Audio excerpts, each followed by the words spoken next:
ready to dive into some serious career advice today, folks, because we're tackling a topic you guys specifically asked for: how to navigate those tricky workplace dynamics. And get this, we found inspiration in the most unlikely place. Wait, really? Let me guess. Sun Tzu's The Art of War. Good one, but not quite. Think a little more. Primetime TV. Okay, I'm intrigued. Lay it on me. We're taking cues from Dexter, a show about, well, a vigilante serial killer. Okay, I know what you're thinking. Getting career advice from Dexter is a bit like getting fashion tips from, well, a scarecrow. Yeah, but trust us on this one. Because while we definitely don't condone Dexter's, shall we say, extracurricular activities, his world is full of scenarios where, you guessed it, ambition and office politics collide. Exactly. So for those who might not be familiar, and no judgment here, Dexter is this brilliant forensic analyst, but he also has a unique hobby. Let's just say he has a very, very specific code when it comes to dealing with criminals. And he's surrounded by characters at Miami Metro PD who are all trying to navigate their own ambitions, rivalries, and those sometimes brutal power struggles that play out in any workplace. Which brings us to today's case study, Season 3, Episode 1. Where a, shall we say, overzealous officer makes a blunder so cringeworthy you'll want to yell at your screen. And it all comes down to one crucial skill she was missing. Yeah. Tact. And we'll see, this isn't just about being nice. This is about understanding those unspoken rules that come with every job. It's about strategic communication. Yep. Okay, so picture this. A high-profile murder rocks Miami. The victim, the DA's brother. Enter our ambitious officer, eager to prove herself. She stumbles on a piece of evidence, a lead that could crack the case wide open. Talk about a career-making opportunity, right? Exactly. But here's where it all goes south. Instead of, maybe playing it cool, our detective lets her excitement get the best of her. She blurts out her discovery in front of everyone, including the grieving district attorney himself. Ooh, talk about a major faux pas. Not only does she step on the toes of her colleagues who are probably working just as hard on the case, but she does it at the worst possible time, completely disregarding the emotional state of, well, let's just say, a very important man who's also deeply grieving. And just like that, what could have been her big break turns into, well, a career-limiting move. This scene, while fictional and a tad dramatic, shows us something that's true for almost every workplace, from the Miami PD to a quiet little corner office. It's not always about being the smartest person in the room. It's about knowing how to play the game. Precisely.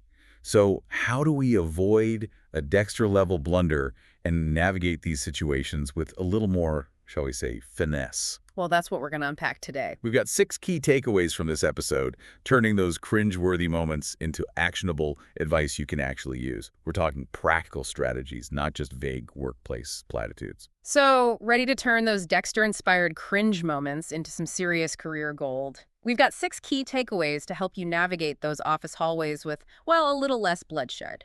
And these aren't just for high-stakes careers like our Miami detectives.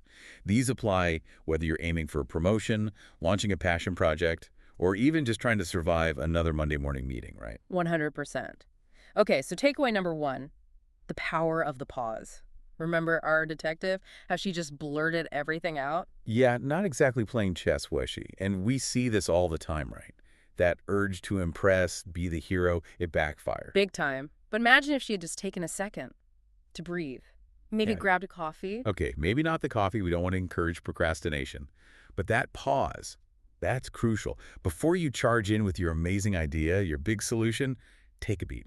Engage brain before mouth, as they say. Exactly. Ask yourself, what's the bigger picture here? Who are the players? Is this really the time and place to drop this bomb? Because sometimes the smartest move is to hold back, strategize a little, and find the perfect opening. Couldn't agree more. And that actually leads us perfectly to takeaway number 2. Understand the political landscape. Something, by the way, that Dexter excels at. In his own particular way, of course. Right. Because every workplace has those unwritten rules of engagement. And I'm not talking about office gossip here. Definitely not. It's about observing. Who really has the influence? Whose opinion seems to matter most? Who actually gets things done? It's not always obvious from the org chart. It's like that saying, it's about who you know. Sometimes. But it's more than that. It's about understanding the currents, the undertow. Because ignoring that is like walking onto a stage without knowing, well, the play, your lines, any of it. And that brings us to number 3. Mind your words. It's not just what you say, but how you say it, especially in those big moments. Because you can have the most brilliant idea in the world, but if you deliver it like a sledgehammer, well, it's not going to land well. We've all been in those meetings, right? Exactly.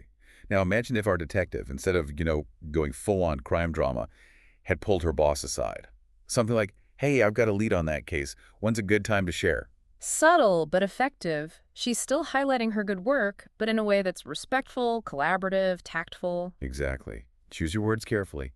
Be aware of your audience, because sometimes a whisper is way more powerful than a shout. 100%. And speaking of timing, that brings us to number 4. Timing is everything. There's a time and a place. Our detective, she had the info, but her timing. Talk about bad. Epically bad. It's like that saying, right?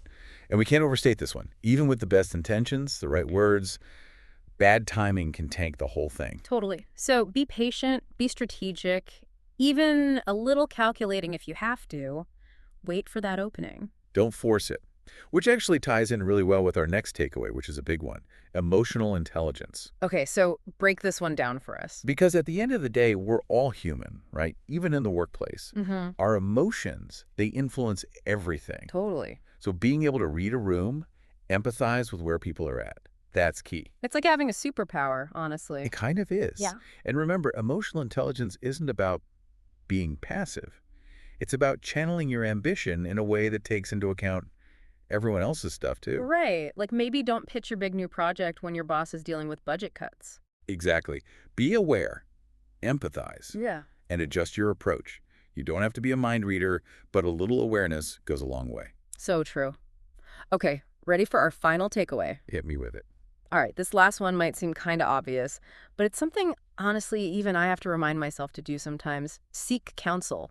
You don't have to navigate those office hallways alone, right? It's like they say, two heads are better than one, Mm. especially when one of those heads has, been there, done that. Exactly. And even Dexter, with his, shall we say, interesting approach to problem solving, he had Deb, right? His confidant. Now, I'm not suggesting you need a vigilante sidekick or anything. Yeah, let's maybe stick to slightly more legal counsel, huh? Agreed.